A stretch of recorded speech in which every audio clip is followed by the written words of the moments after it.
A metafísica da subjetividade em Fichte. O eu puro como princípio de toda a realidade. Sobre o filósofo Fichte, que parte do idealismo alemão nessa saída da transcendência kantiana para pensar a possibilidade do conhecimento além dos limites que Kant deu, e assim trazer uma nova fundamentação da metafísica. No seu livro sobre Fundamentação da Doutrina da Ciência de 1794, como uma ideia de formar um sistema da natureza, da realidade e fundamentar o grande tema da época, que é a liberdade. Formular a coisa em si, o fenômeno, a realidade, em um sujeito ativo com uma consciência ativa. Ele nos traz, no próprio livro, que a filosofia é uma ciência, e nisso está todo descrito que estão de acordo com as dimensões da determinação do objeto dessa ciência. E esse desacordo provinha-se de que o próprio conceito de ciência se confirma na unidade da filosofia.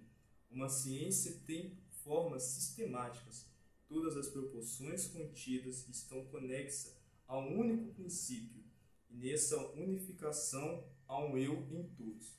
Então, no sentido de uma busca de um eu, diferente do eu kantiano, ele nos apresenta, mas um eu que busca pensar a realidade.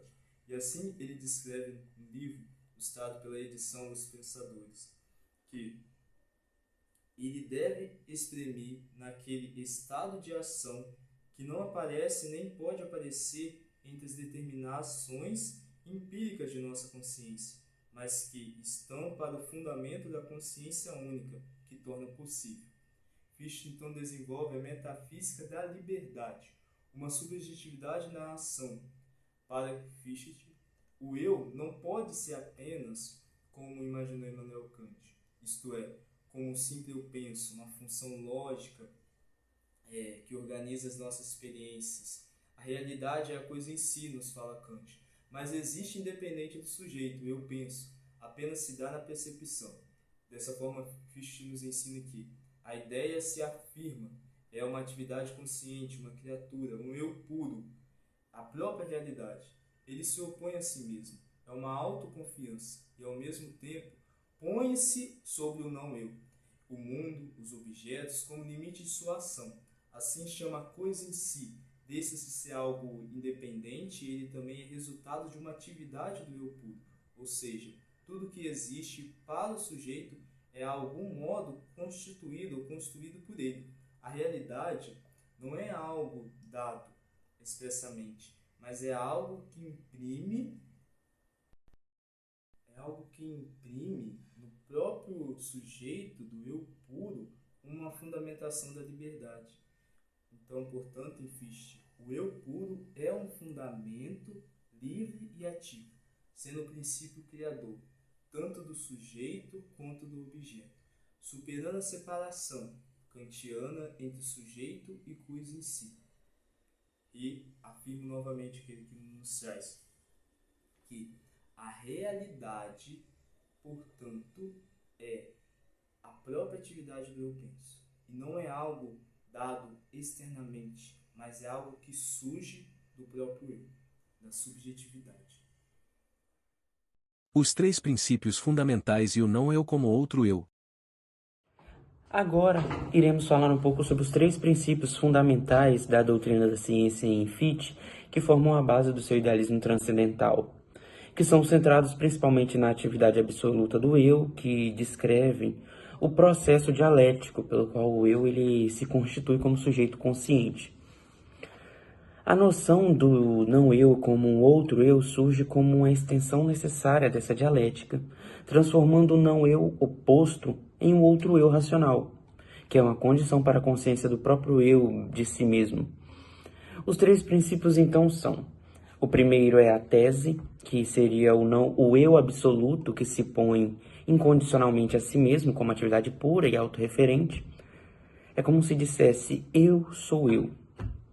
Isso estabelece a subjetividade absoluta, sem pressupostos externos. O segundo princípio é a antíntese, que introduz aí o não-eu.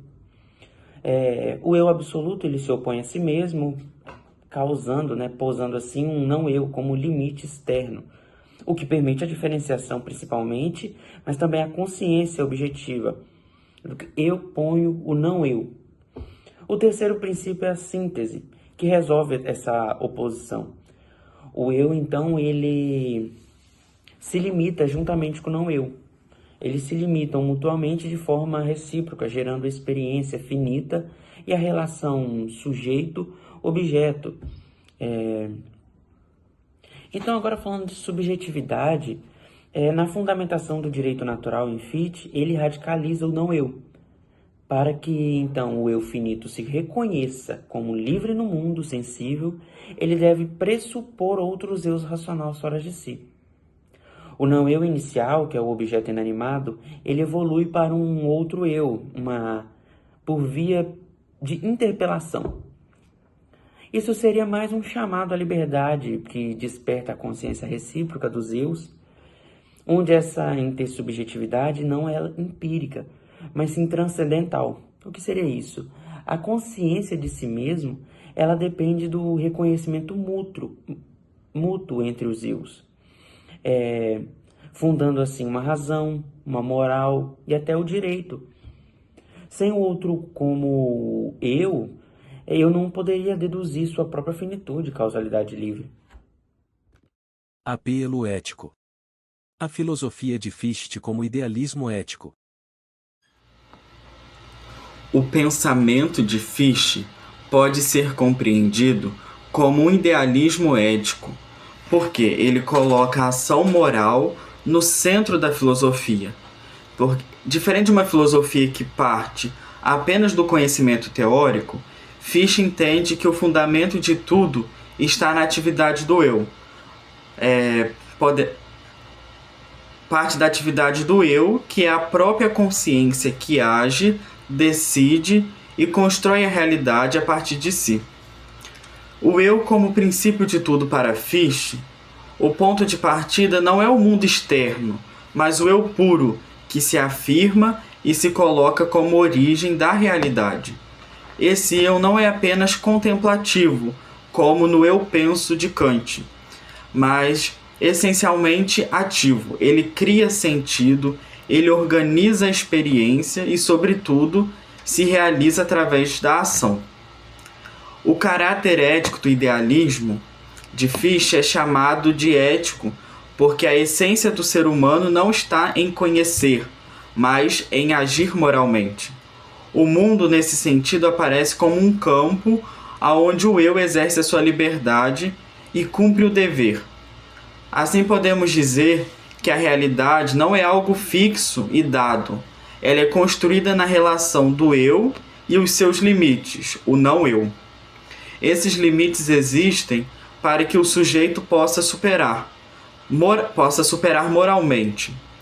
E a liberdade e dever em Fichte não é fazer qualquer coisa, mas agir conforme o dever. Aqui aparece claramente a herança de Kant. Aparece como um avanço. Em Kant, o dever é uma lei moral. Em Fichte, o dever se torna uma missão ativa. Podemos dizer, uma tarefa contínua de transformação de si e também do mundo. Ou seja, o ser humano é livre quando se compromete com o bem e com a realização moral. O apelo ético, em Fichte, ele pode ser entendido como um chamado interior que impulsiona o indivíduo a agir. Não é algo externo, mas é uma exigência da própria consciência. É como se fosse uma convocação do sujeito à responsabilidade.